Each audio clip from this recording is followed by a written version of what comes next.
కేంద్ర విద్యాశాఖ మంత్రి శ్రీ ధర్మేంద్ర ప్రధాన్ గారి విషయంలో మోడీ ప్రభుత్వం బీజేపీ పార్టీ మొండి వైఖరి ప్రదర్శిస్తున్నాయి, మూర్ఖత్వంగా ప్రవర్తిస్తున్నాయి, సెల్ఫ్ గోల్ కొట్టుకుంటున్నాయి.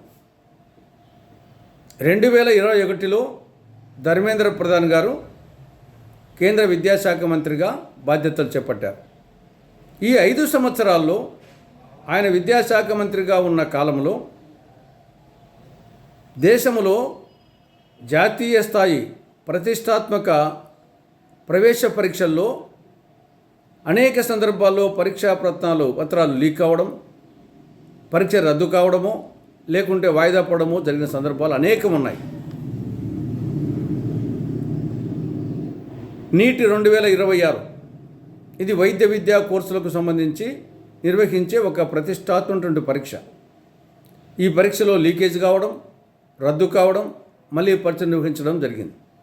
అంతకుముందు assistant professors, junior research fellowship కొరకు కండక్ట్ చేసినటువంటి యూజీసీ నెట్ ఎగ్జామ్లో కూడా పరీక్షా పత్రాలు లీక్ కావడము, రద్దు కావడము పరీక్ష జరిగింది.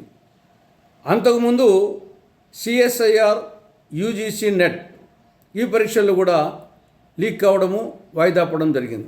ఇలా అనేక సందర్భాల్లో ఈ 6 సంవత్సరాల్లో, ఈ 5 సంవత్సరాల్లో ఇటువంటి అనేకం జరిగినాయి. వీటికి నైతిక బాధ్యత వహిస్తూ ఆయన స్వచ్ఛందంగానే రాజీనామా చేసి ఉండాలి. ఒకవేళ ఆయన చేయకపోయి ఉంటే ప్రధానమంత్రే ఆయన తన మంత్రివర్గం నుండి తొలగించాలి. ఈ రెండిట్లో ఏదో ఒకటి జరిగి ఉండాలి. కానీ రెండూ జరగలేదు.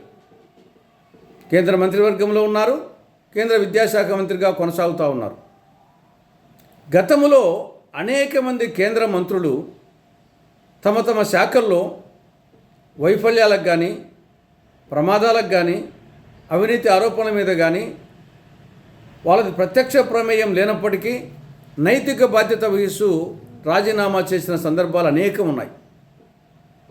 1956లోనే లాల్ బహదూర్ శాస్త్రి గారు ఆనాడు తమిళనాడులో రైల్వే యాక్సిడెంట్ జరిగిన నేపథ్యంలో కొంతమంది చనిపోతే దానికి నైతిక బాధ్యత వహిస్తూ ఆయన రైల్వే మంత్రి పదవికి రాజీనామా చేయడం జరిగింది 1956లోనే.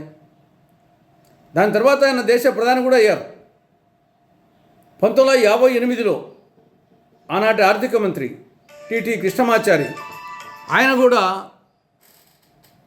ఈ ముంద్రా కుంభకోణం విషయంలో అవినీతి ఆరోపణలు వచ్చాయని చెప్పేసి ఆయన కూడా రాజీనామా చేశారు ఆర్థిక మంత్రి పదవికి.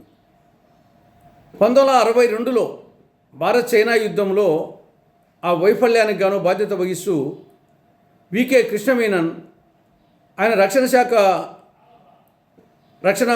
మంత్రిగా రాజీనామా చేయడం జరిగింది. ఆ విధంగా అనేక మంది, రక్షణ శాఖ మంత్రి విపి సింగ్, హోంశాఖ మంత్రి శివరాజ్ పాటిల్, రైల్వే శాఖ మంత్రి పవన్ కుమార్ బన్సాల్, లా మినిస్టర్ అశ్విని కుమార్, వైద్య ఆరోగ్య శాఖ మంత్రి హర్షవర్ధన్, వీళ్ళందరూ కూడా నైతిక బాధ్యత వహించి రాజీనామా చేసి సత్సాంప్రదాయాన్ని నెలకొల్పారు. అందుకే ఈనాటికి అనుకుంటున్నాం. అంతెందుకు ఉమ్మడి ఆంధ్రప్రదేశ్ సంబంధించి ఆనాటి ముఖ్యమంత్రి నీలం సంజీవ్ రెడ్డి ఆర్టీసీ బస్సుల జాతీయకరణ విషయంలో సుప్రీంకోర్టు ప్రతికూల వ్యాఖ్యలు చేసినందుకు నైతిక బాధ్యత వహిస్తూ ముఖ్యమంత్రి పదవికే రాజీనామా చేశారు.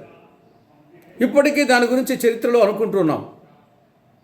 బట్ ఇటువంటి సత్సాంప్రదాయం నెలకొల్పకుండా ధర్మేంద్ర ప్రధాన్ గారు ఆ కేంద్ర విద్యాశాఖ మంత్రి పదవికి జలగలాగా పట్టుకొని వేలాడుతుండడం చాలా గర్హనీయం. ఇప్పటికైనా ఆయన రాజీనామా చేయడమా స్వచ్ఛందంగా, లేకుంటే ప్రధానమంత్రి ఆయన తప్పించడమా జరిగి తీరాలి. ఇక రెండో విషయం, నిన్న దేశవ్యాప్తంగా ఆంధ్రప్రదేశ్లో విజయవాడలో కాంగ్రెస్ పార్టీ కార్యాలయాల మీద బీజేపీ శ్రేణులు భౌతిక దాడులు చేయడం ఇది అత్యంత శోచనీయం, అత్యంత గర్హనీయం. తప్పు చేసింది వాళ్ళు. నీటి ఎగ్జామ్లో లీకేజ్ అయ్యింది వాళ్ళ హయాంలో, ఆ పరీక్షను రద్దు చేసింది మీ హయాంలో. కాబట్టి ఆ తప్పును ఒప్పుకొని ప్రజలకు క్షమాపణ చెప్పాల్సింది పోయి కాంగ్రెస్ కార్యాలయాల మీద బీజేపీ శ్రేణులు దాడి చేయడం అనేది చాలా విడ్డూరంగా ఉంది. మగని కొట్టి మొగసాలనెక్కిన నెరజానలా ఉంది బీజేపీ శ్రేణుల తీరు. తప్పు చేసింది వాళ్ళు మళ్ళీ వచ్చేసి కాంగ్రెస్ కార్యాలయాల మీద దాడి చేస్తున్నారు. ఇది కేవలం అధికార దర్పం. కేంద్రంలో అధికారంలో ఉన్నాము అనే ఒక దర్పంతో, అధికార మదంతో చేస్తున్నటువంటి పని. కానీ చరిత్రను ఒక్కసారి జ్ఞాపకం చేసుకోవాలి. ద్వాపరయుగంలో, మహాభారతంలో, కురుక్షేత్రంలో ఆనాడు వచ్చేసి దుర్యోధనుడికి ఏమి జరిగిందో అహంభావంతో ఒక్కసారి గుర్తుకు తెచ్చుకోవాలి. పొరుగు దేశాలైనటువంటి అటు శ్రీలంక కానీ, బంగ్లాదేశ్ కానీ, నేపాల్ కానీ యువత, విద్యార్థులు, నిరుద్యోగులు, ప్రజలు ఆగ్రహిస్తే ఏమవుతుందో ఒక్కసారి బీజేపీ గుర్తుకు తెచ్చుకోవాలి. బీజేపీకి పోగాలం దాపురించినట్లుంది.